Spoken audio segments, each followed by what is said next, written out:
last time, and as we just spoke about in the speakers' room, a lot has changed in a decade.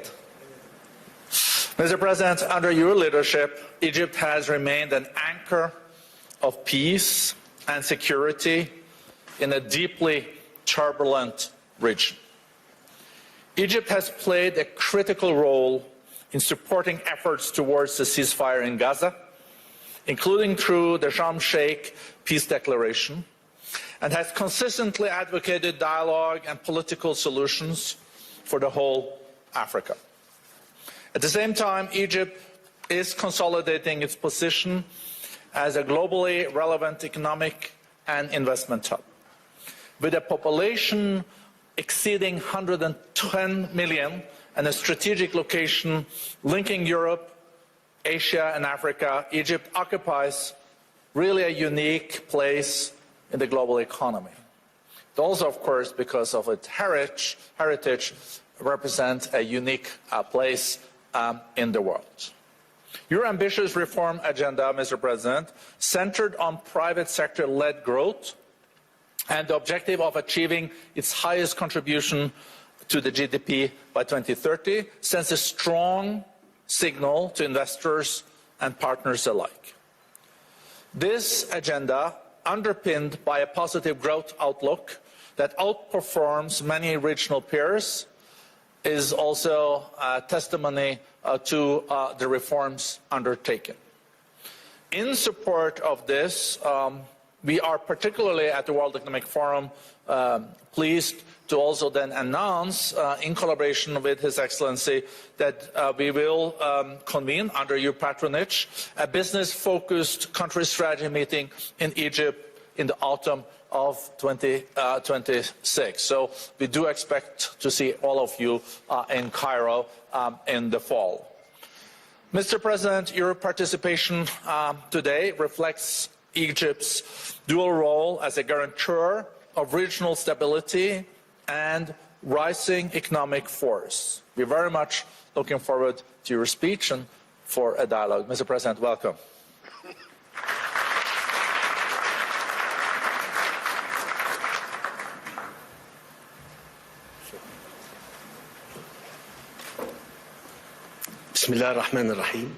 In the name of Allah, the most compassionate, the most merciful, ladies and gentlemen, Excellencies, the Executive Director of the World Economic Forum, ladies and gentlemen, first of all, just allow me to thank Mr. Borg for his great and generous invitation to attend the World Economic Forum this year in Davos, which is supposed to be considered to be the greatest ever open economic platform in the world, in which the forum brings together all the countries and leaders of the countries to speak together, to discuss, to try to find solutions for all the nowadays challenges, and to start to find various mechanisms and ways to collaborate and to cooperate together. Also concerning the applications of the artificial intelligence, which brings us to start to enforce and to work hard to confront such challenges to the good, to achieve the prosperity and the good for our nations. And that's why Egypt is keen on to build national networks for development, also trying to make a good climate of investment, to attract investments and the foreign investments within the challenges of the whole world and the conflicts worldwide, which is, of course, brings us back to achieve the prosperity. That's why Egypt is here confirming that it's the only way to achieve the sustainable development is peace. National law obliged to try to empower the, of course, which affects the stability of the Middle East. And allow me here also to express my gratitude to all the efforts made by His Excellency President Donald Trump to try to end the suffering and alleviate the suffering of the Palestinians by signing the deal of the peace truce in Sharm el-Sheikh last October to try to reveal peace, to try to get the hopes again for a better life for the Palestinians in the enclave and for all the Palestinians, to try to get them to the path of development and prosperity. And here I'm just like to highlight some of the outcomes of the Sharm el-Sheikh peace truce, which is to speed up the quick recovery plan of the Gaza Strip. Also, welcoming here also the entering and starting the second phase of the truce, ending the war, of course, and starting with the second phase, which also enhances all the attempts to reveal peace. And here I'm assuring again, I'm reaffirming again that Egypt, with its historical role, we never hesitate, and with our unwavering attempts and efforts to support the Palestinian people to establish their own land and the sovereignty of Palestinian on the border of the 76. Ladies and gentlemen, with all the crises, the multiple crises nowadays which we are witnessing, we tried to, in spite of the ongoing challenges, we tried to make some reforms. Also, we made legislative reforms to make and to build a suitable climate of the investments. We tried also to make better partnership with the private sector, and we issued the state's ownership document for the public sector, well, to increase the space for the partnership of the private sector. Also talking here about the growth, the economic growth, throughout the partnership and collaboration with many of the international institutions like the IMF. Here, I'm reassuring that Egypt is persisted on going the reform path to continue to implement all the conditions of the state's document of ownership, and also to implement the project of the IPOs for all the companies in the Bursa, and also to enhance the role of the private sector, increasing all the chances and opportunities for more FDIs or foreign investments. We tried to increase and to go ahead for many other projects for the renewable and new energies, like wind energies, solar energies, the automotive industries. We are trying to empower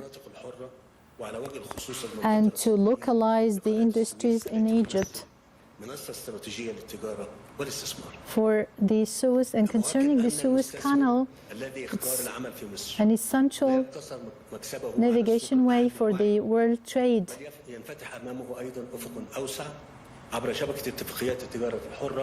We're trying to open new horizons for the world trade and to open new markets for the new industries. Ladies and gentlemen, finally, I'd like to assure that Egypt is keen on to continue playing its pivotal role in the region, regionally and internationally. Also, Egypt is keen on and looking forward for increasing the partnership and with all the countries under my leadership, and also, of course, I would like to seize this opportunity to wish you all the best of luck and success in this forum of this year.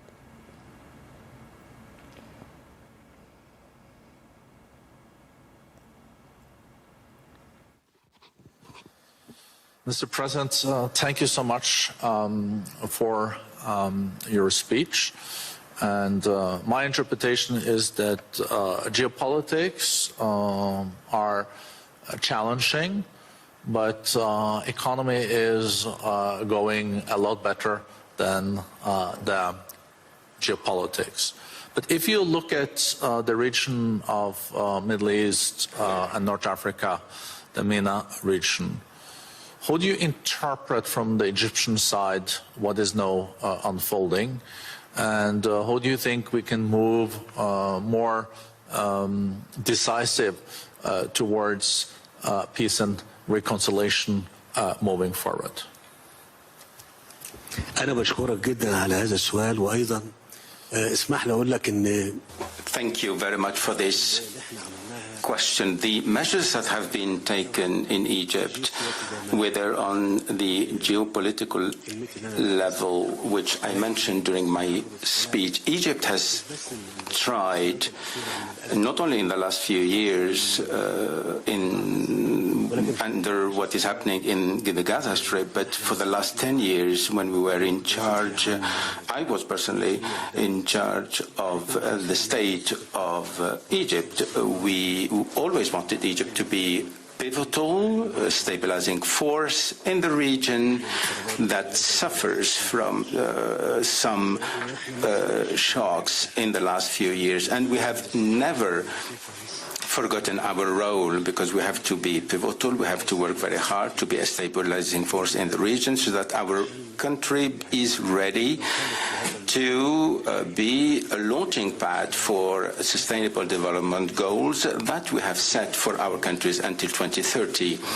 In my speech, I have said that we have taken measures that aim at attracting and incentivizing private sector and to better our infrastructure in Egypt. And this is absolutely necessary to have proper investment, proper infrastructure to attract the investment. The infrastructure per se is in itself a stabilizing factor because businessmen, institutions are inclined to come to Egypt to contribute. Egypt has got a policy based on boosting stabilization in the region, not only within Egypt, but even in the regional and international environment as well. We have always had a positive contribution, not only to keep or serve its own interests, but our overall goal is to provide stability in the region, because the region has been prone to conflicts in the last 10 years. Egypt have always had a positive role in the stability in the region as a whole. And once again, in October 2025, through the Sharm el-Sheikh summit, we have dealt with very thorny issues, especially the war in Gaza that lasted about 2 years. And we are hopeful that our positive role will be pivotal in crystallizing the phase 2 of the peace process in the region. Once again, talking about a different point regarding a proper environment investment atmosphere in Egypt. So what I would like to respond is by saying that we have done a lot of things, but we still have a lot to do in Egypt in order to have a proper incentivizing atmosphere to attract foreign investment. We have left not a single stone unturned in order to make all these projects up and running. We have connected the ports from the Red Sea, the Mediterranean Sea. We have a proper road network, rail networks as well, advanced and well developed. And this applies to the airports, to the energy sector. What I would like to say, even in education sector, which is part and parcel of the overall reform of our country, and we have boosted the infrastructure for the universities in Egypt so that to make sure we have graduates that are fit to take the positions open in the labor market. And the same efforts have been extended in the legislative, in the reform agenda, and we are in contact with the IMF. And the last review with the IMF, which was held last month, reiterated the fact that we are on the right track, we as Egypt. And the growth rate that we are looking at is to make sure in the first quarter was 5.10%, and this is an opportunity for the Egyptian government to continue striving and to make and to have better reforms. Once again, I may have spoken a little too much in response to your question, but I wanted to have an overall picture to make sure that the environment, the business environment, is very attractive. We have the free trade agreement that have been signed with Africa, with the Arab region, and we also have free economic zones in addition to the development underway in the Canal Suez, so that we make the movement smoother in these different waterways. Now, if you have projects in hydrogen, in logistics, in communication, in data centers, in pharmaceuticals, and even in education and health, we are ready. We are fully ready to contribute in making these investments a success. Thank you so much, Mr. President. I think this gave an excellent overview of the region, but also the reforms. We have a few minutes left, so I would like to touch on two things. Let me start with maybe the easiest. It is how Egypt is now also, with the reforms you mentioned, adjusting to the new economic reality, because since last time you were here, a decade ago, no one spoke about artificial intelligence. There were almost no electrical vehicles. Things are changing very much, and the growth in the years to come will be strongest in digital trade and in these new technologies. And how do you prepare Egypt for that? I think you already touched on some of the reforms there that will apply, but just to also focus with such a young population, I guess you also have big opportunities because this young generation is very tech savvy. صحيح. أنا بس عايز أقول إن إحنا في مصر. Very, very true. We have had an overarching program plan to make sure the state is ready, not only to attract investors, but also to be ready to overcome any forthcoming challenges. You have mentioned the electric vehicles, and there are other sectors on which we can dwell on. We have said that we are ready as a state to make the utmost effort in order to make sure we have the capabilities so that we incentivize the investors in these specific sectors that are going to be supported by the state. We need to make sure we are the engine for growth in these sectors. And with regard to the electric power, that is absolutely necessary, but also education is pivotal. As I said, I spoke about universities, about the different sectors like digitalization, AI, that are part and parcel of the preparation of the young generation at university. And we have more than 30 million young people in education. We have 4.5 million at university, and we have a huge opportunity because we need to make sure that our capital, human capital, is ready to meet the challenges by providing graduates that are knowledgeable, able to meet the new technology, new tech era. So we need to have youth that are capable, fully fitted with the skills. Egypt is a promising market, and we are eager to make better efforts so that we make headway in all sectors, in all the different sectors that you have been mentioning. So maybe then the last question, I see we have a few minutes left, is about the region, the Middle East region. And as you underlined, I think we all know that Egypt is an anchor. It is between Europe, Africa, and Asia.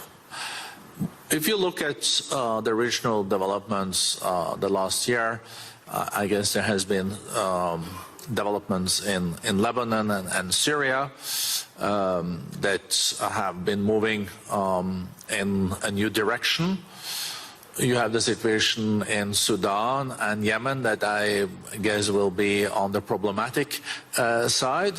So, and Libya, I don't know, I don't want to characterize, I leave that to you, Mr. President, to find the right words. But if you look at the region overall, do you think this is going to be a calmer year, or are we still going to have the challenges? And tomorrow, as you know, President Trump is also launching the board of peace here. So even in Davos, there will be some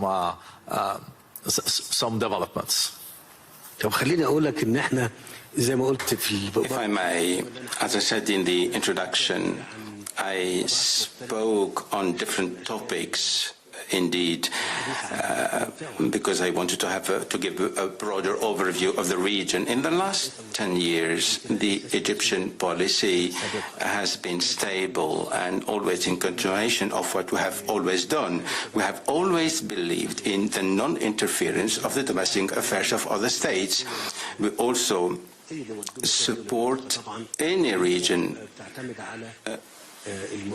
especially when we call on the to resort to the international institutions for dispute settlement, and therefore For example, if there are militias or factions that are rampant in some countries and that have a negative impact, and therefore I don't want to name countries per se, because I don't want to raise issues with states, but I mean they know themselves. I mean I don't want to go into qualifying. If we look at Lebanon, for example. Lebanon is on the right path, a new and right path, and I really hope that Lebanon in the coming weeks and days will find the way out and to stabilize the region and to grow the region and to have a friendly government with whom we have always had excellent relationship, because it has been the lighthouse of education in the region. In Syria, there are developments indeed, and we're hopeful that the trend will be encompassing and all-inclusive for all the components that make up Syria. They should all be represented in the government, and there should be no exclusion of any component in the newly established state of Syria. And therefore we call upon all the friends in Sudan, in Somalia, in Libya, in Yemen. We call upon them to work on stability and to make sure there is the principle of non-interference of domestic affairs should be highlighted. So the aim for Egypt and the aim that since 2014 we are working upon is to make sure that the statehood comes back to Libya, to Sudan, to Somalia, to Syria, so that an all-abled state government should be encompassing and should be a stabilizing force in all these countries that I have just mentioned. And we are still working on being positive, constructive, have a constructive role as Egyptians. And the last 2 years where Gaza had that war, witnessed that war, we always have the Suez Canal, which is a major waterway. This waterway has been affected very, very hard by the war in Gaza, and therefore we as Egypt, we're paying the price. We have lost billions of dollars because of the impact of the war on the major waterway, which is the canal, the Suez Canal, for the last 2 years, up until the end of the war, and therefore we have been somehow very positive in de-escalation and in softening the tone.